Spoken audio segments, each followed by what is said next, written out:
이제 기도함으로 5월 5일 월요일 새벽 기도회를 시작하겠습니다. 새로운 한 주를 살게 하신 하나님 감사합니다. 모든 것이 하나님의 은혜인 줄로 믿습니다. 이 하루를 살아갈 때마다 하나님 없이도 인생을 충분히 잘 살 수 있을 것이라는 착각과 오만함에서 벗어나게 하시고 우리의 인생을 하나님과 더불어 살아가는 것이 가장 복되며 우리의 매일매일을 하나님 앞에 세우는 것이 가장 가치 있는 것임을 잊지 않게 도와주시옵소서. 오늘도 주님 주시는 힘과 능력으로 승리의 삶을 살아갈 줄로 믿고 감사하며 참 좋으신 예수님의 이름으로 기도합니다. 아멘. 다 같이 찬송가 96장 부르겠습니다.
오늘 우리에게 주시는 하나님의 말씀은 시편 9편 1절에서 10절까지의 말씀입니다. 내가 전심으로 여호와께 감사하오며 주의 모든 기이한 일들을 전하리이다. 내가 주를 기뻐하고 즐거워하며 지존하신 주의 이름을 찬송하리니 내 원수들이 물러갈 때에 주 앞에서 넘어져 망함이니이다. 주께서 나의 의와 송사를 변호하셨으며 보좌에 앉으사 의롭게 심판하셨나이다.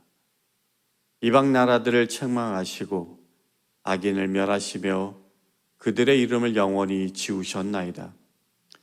원수가 끊어져 영원히 멸망하였사오니 주께서 무너뜨린 성읍들을 기억할 수 없나이다. 여호와께서 영원히 앉으시며 심판을 위하여 보좌를 준비하셨도다. 공의로 세계를 심판하시며 정직으로 만민에게 판결을 내리시리로다. 여호와는 압제를 당하는 자의 요새이시요 환난 때의 요새이시로다. 여호와여, 주의 이름을 아는 자는 주를 의지하오리니 이는 주를 찾는 자들을 버리지 아니하심이니이다. 하나님의 말씀입니다. 오늘 시편 9편은 원래 시편 10편과 하나였는데 후에 두 개로 나누어진 것으로 여겨지는 시편입니다. 그 근거로 여러분들 성경 번역본 중에 70인역이라는 성경을 들어보신 적이 있으실 것이라 생각을 합니다. 70인역, 다른 말로는 세프아진트라고 하는데요. 이 70인역은 히브리어 구약 성경을 헬라어로 번역한 성경으로서 지금 우리가 사용하는 성경에 어떻게 보면은 원본과 같은, 원본은 아니지만 원본과도 같은 그런 성경을 70인역이라고 합니다. 아무튼 이 히브리어 성경을 헬라어로 번역한 것이 70인역인데 그 70인역을 또 라틴어로 번역한 성경을 불가타 성경이라고 합니다. 이 말씀을 왜 드리냐면은 70인역이나 불가타 성경에 보면은 오늘 시편 9편과 10편이 하나로 한 편의 시로 되어 있어요. 그래서 이것을 근거로 앞서 말씀드렸던 9편과 10편은 하나의 시다라고 여기게 되었고요. 그리고 이제 9편에 보면은 표제가 있는 반면에 10편에는 표제가 나오지 않아요. 그래서 이것도 두 시편이 하나였다라고 주장하는 근거로 쓰여지기도 하는데 시편에 표제가 없는 시편들이 훨씬 더 많이 있기 때문에 그건 좀 그런 것 같고, 무엇보다 이 9편과 10편을 이렇게 보면요, 약 2절씩 히브리어 알파벳 순서대로 나오는 것을 볼 수가 있어요. 쉽게 말씀드리면 10편 9편에는 A, B, C, D, E, F, G 하고 이제 시작이 이렇게 되고 10편에는 그 다음 H, I, J, K 이런 식으로 진행이 되는 것이죠. 그래서 그런 것들을 볼 때 이 두 가지 9편과 10편이 하나였다라고 생각을 하기도 합니다. 참고 삼아 말씀을 드렸고요. 오늘 시편 9편에 표제가 있는데 다윗의 시, 인도자를 따라 뭇라벤에 맞춘 노래라고 되어 있습니다. 여기에 뭇라벤 발음하기도 힘든데 이 단어는 시편 전체에서 이 9편에만 나오는 단어이기 때문에 그 의미가 구체적으로 무엇인지 정확히 알려져 있지 않아요. 다만 NIV 성경을 보면은, 영어 성경을 보면은 표제로 이렇게 되어 있어요. To the tune of the death of the son. 번역하면 아들의 죽음을 노래한 곡조를 따라라는 표제라는 것이죠. 그런데 이것도 구체적으로 어떤 배경을 둔 것인지는 우리가 알 수가 없습니다.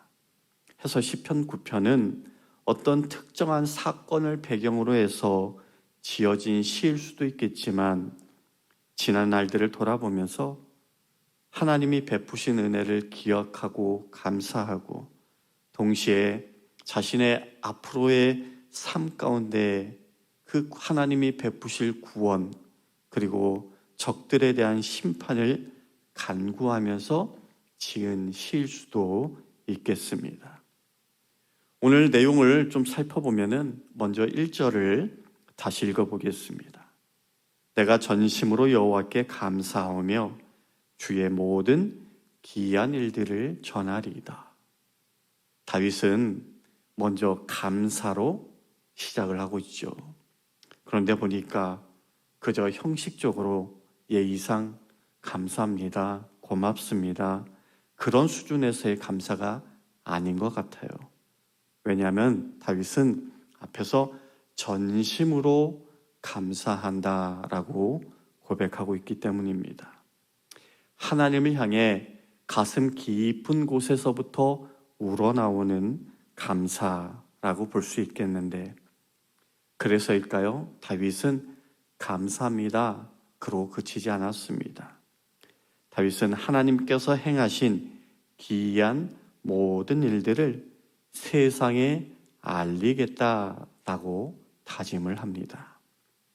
그리고 2절에 보니까 내가 주를 기뻐하고 즐거워하며 지존하신 주의 이름을 찬송하리니 라고 말을 합니다.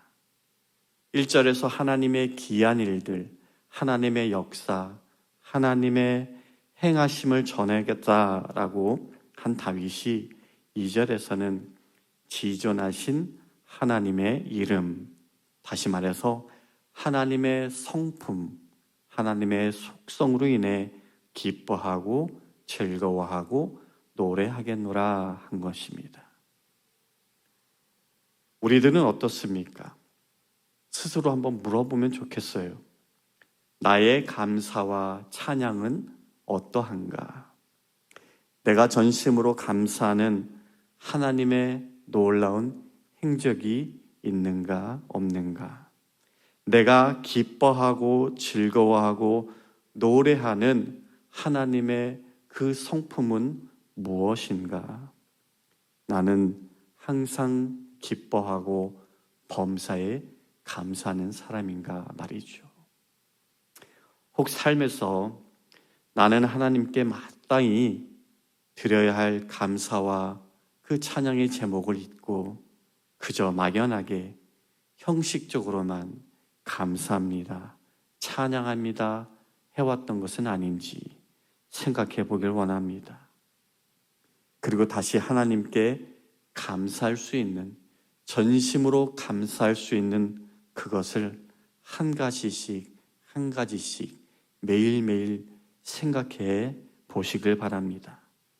그 감사의 제목이 크든 작든 하나님의 선하심을 기억하는 것, 하나님이 우리의 인생 가운데 행하신 것을 기억하는 것은 우리의 믿음을 굳건히 해줄 뿐만 아니라 우리를 진정한 복음의 증인으로, 또한 참된 예배자로 살아가게 해줄 것이라 믿습니다. 바라기는 다윗처럼 전심으로 하나님께 감사하며 주님의 행하신 놀라운 일들을 세대에 전하는 그런 삶을 살아가겠노라. 주님의 놀라운 성품을 높이 찬양하겠노라 결단하는 모든 성도님들 되시기를 주님의 이름으로 축복합니다. 본문으로 돌아와서 그러면 다윗이 하나님께 감사하고 찬양하며 하나님을 기뻐하는 구체적인 이유가 무엇일까? 3절이 그것을 설명해 주는데요. 내 원수들이 물러갈 때에 주 앞에서 넘어져 망함이니이다. 세 번역을 보니까 이렇게 나옵니다. 주님 앞에서 내 원수들은 뒤돌아서 도망쳤고 비틀비틀 넘어져서 죽었습니다. 그리고 4절에서 그 원수들이 죽게 된 이유를 이렇게 설명합니다. 주님은 공정하신 재판장이시기에 보좌에 앉으셔서 공정하고 정직한 판결을 나에게 내려주셨습니다. 오늘 본문 표현에는 하나님께서 자신의 의와 송사를 변호해 주셨다라고 하는데, 하나님이 의롭게 심판하셔서 자신의 억울함을 풀어주셨기 때문이다라는 것이 이 다윗이 하나님을 찬양하는 이유였던 거죠. 결국 다윗의 감사와 찬양의 그 중심에는 공의로우신 하나님에 대한 신뢰와 고백이 담겨 있는 것입니다. 그러면 이것이 다윗에게만 나타난 하나님의 모습일까요? 당연히 그렇지 않죠. 7절, 8절을 보겠습니다. 여호와께서 영원히 앉으시며 심판을 위하여 보좌를 준비하셨도다. 공의로 세계를 심판하시며 정직으로 만민에게 판결을 내리시리로다 라고 합니다. 하나님의 공의는 단순히 어떤 과거의 사건에 그치지 않고 영원할 것이며 특정 인물이나 특정 지역에만 적용되는 것이 아니라 만민 모두에게 그리고 온 세계에 그 하나님의 정직하고 공의로운 심판이 임하게 될 것이다 라고 선포하고 있는 것이죠. 우리 성도님들도 이것을 믿으시고 혹 살아가는 동안에 어떤 억울함, 고난, 불이나 어려움을 겪게 된다라고 한다면 그것들을 하나님께 아뢰시고 맡기시길 바랍니다. 우리의 변호자 되시는 하나님께서 반드시 공의로 응답하실 것입니다. 마지막으로 9절에서 10절 다윗은 하나님에 대해서 이렇게 고백을 합니다. 여호와는 압제를 당하는 자의 요새이시요 환난 때의 요새이시로다. 여호와여 주의 이름을 아는 자는 주를 의지하오리니 이는 주를 찾는 자들을 버리지 아니하심이니이다. 앞서 하나님은 공의로우십니다라고 고백했던 다윗은 이제 9절에서는 하나님이 요새가 되십니다라고 말합니다.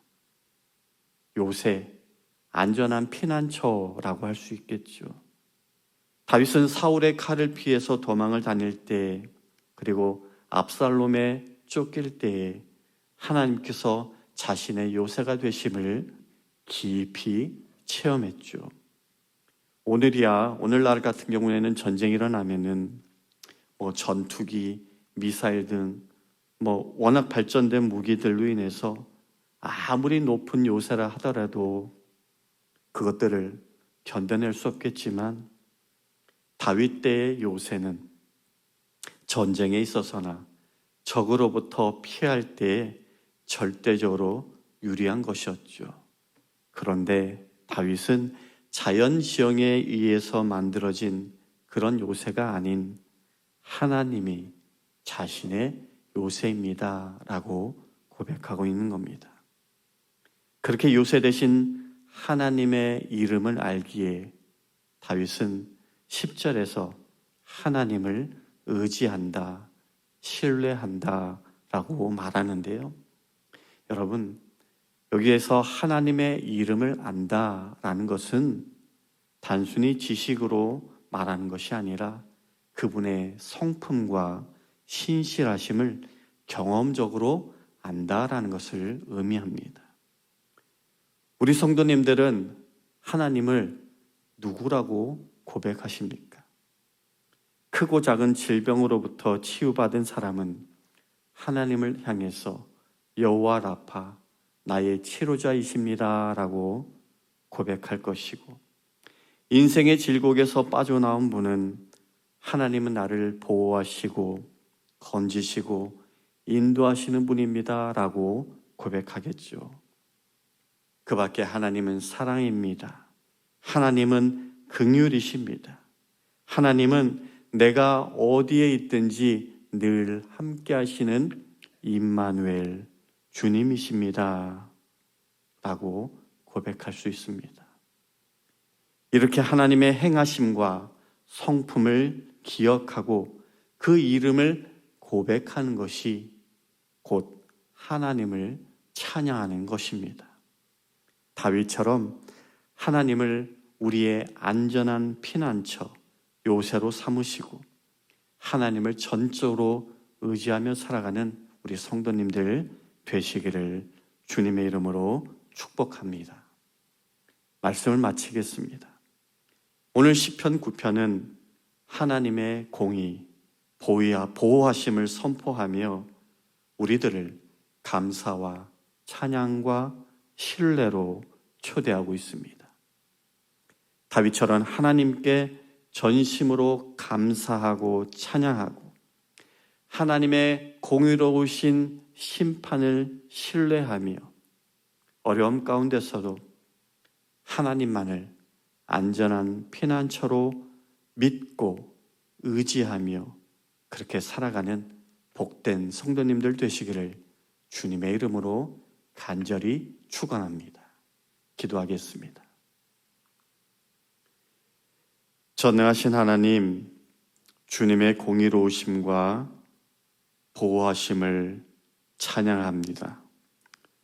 불의와 억울한 일 가운데서도 하나님께서 친히 공의로우신 재판장으로 또 역사의 주관자로 역사하시는 것을 믿고 그 믿음 가운데 인내함으로 주님의 통치와 다스리심을 경험하는 우리들이 되게 하여 주시옵소서. 주님만이 우리 인생의 참된 요새이심을 경험하고 고백하는 우리 모두가 되기를 간절히 소원합니다. 이제는 우리 주 예수 그리스도의 은혜와 하나님 아버지의 극진하신 사랑과 성령님의 감화감동 교통하심이 오늘도 요새 되시는 하나님만 바라보고 의지하며 나아가는 모든 성도님들 머리 위에 지금부터 영원까지 함께 하시기를 간절히 축원하옵나이다. 아멘.